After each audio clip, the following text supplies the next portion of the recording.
Now in this scenario, we will see activity lifecycle methods for two important scenarios. First one is pressing back button on your activity.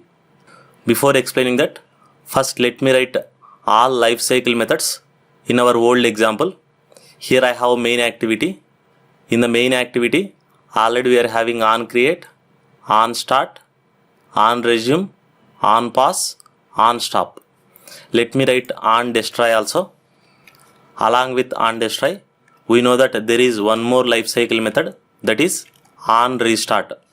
You can put that method in any order. You can place that method at any place.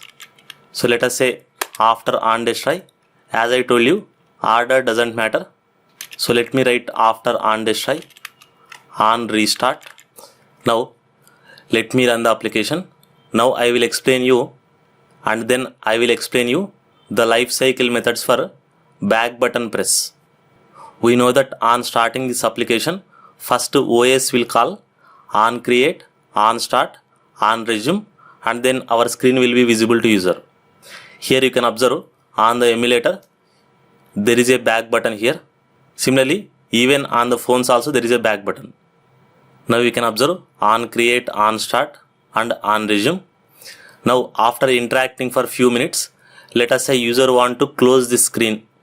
We know that user can close the screen by pressing back button, and programmer can close the screen by using finish method. Now when user clicks back button, user is clearly giving indication that I want to move away from current screen to previous screen. Since user want to move away from current screen to previous screen, Android operating system will call on pause method first, indicating that user want to move away from your screen. We also know that when user clicks back button, the current screen will be completely invisible and the previous screen will come into picture. Since our screen will be completely invisible to user when user presses back button, indicating that after calling on pause method, Android operating system will also call on stop method. So even this toast message will also appear. We also know that when user presses back button, Android operating system will kill your current activity and it will remove your current activity from memory. Indicating the same thing, after on stop, Android operating system will call on destroy also, saying your activity will be removed from the memory. So when user presses back button, all the three methods will be called in the same sequence: on pause, on stop, and on destroy. So I hope you understood the life cycle methods for pressing back button. Now next scenario is pressing home button on your current screen. If you observe carefully, your emulator or your phone, along with back button, there is a home button. This is an important interview question also. The life cycle methods when user presses home button. Let us try to understand this. Let me run the application one more time. I will open application from here.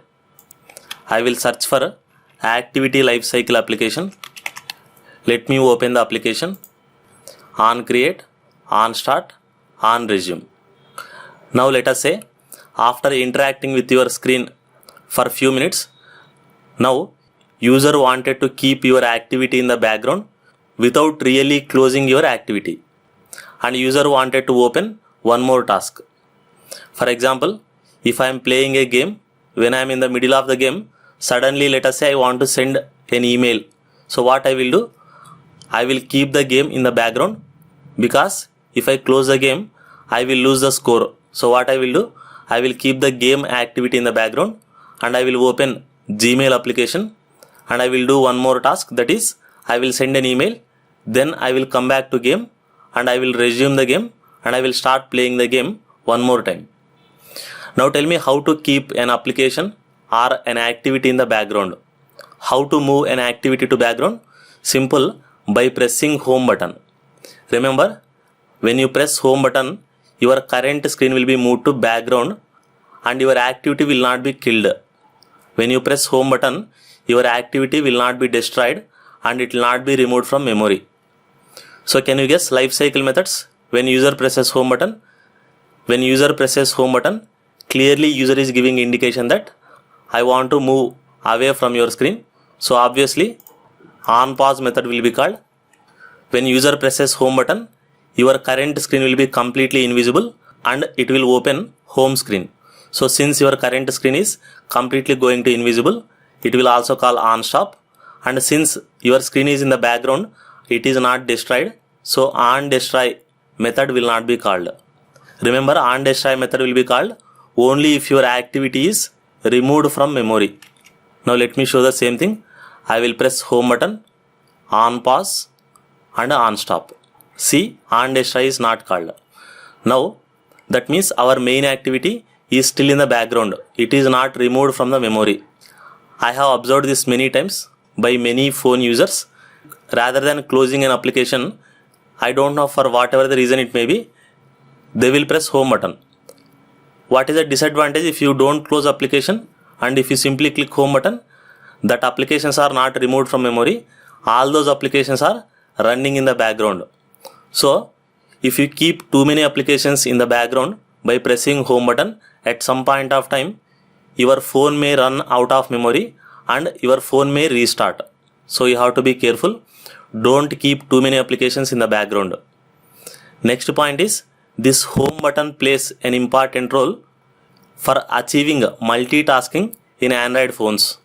For example, I want to download a movie and I want to send an email parallelly. So what I will do? First I will open movie application. I will click start download and I will move that application to background. In the background, that application will keep running and keep downloading movie.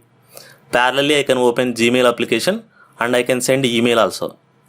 So this home button plays an important role in achieving multitasking in your Android phones.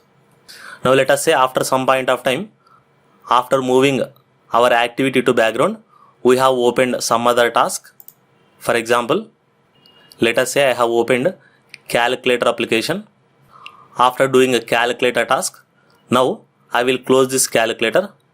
Now I want to go back to that background activity, that is our activity lifecycle activity. Tell me how to reopen the background activities. If you observe at the bottom of your phone, there are two rectangular boxes which indicates recently opened applications. So that means you can resume background tasks or background activities by clicking this two rectangular boxes which will open recently opened applications. In some phones, this will be represented with three horizontal lines. Now, in order to open our background activity, I will click this recent tasks, where you can observe activity lifecycle. From this list, I will open activity lifecycle. Now when I click this, remember previously your activity lifecycle activity was in on stop state. When user presses home button, from on resume it entered into on pause, and from on pause it entered into on stop, and it has become completely invisible and it was running in the background. And then we have opened calculator application. Now when we click this activity lifecycle activity one more time, do you remember the activity lifecycle picture? If you remember, from on stop method there is an arrow mark to on restart, from on restart to on start, again from on start to on resume, and then only your activity will be in the foreground, and then only your activity will be visible to user.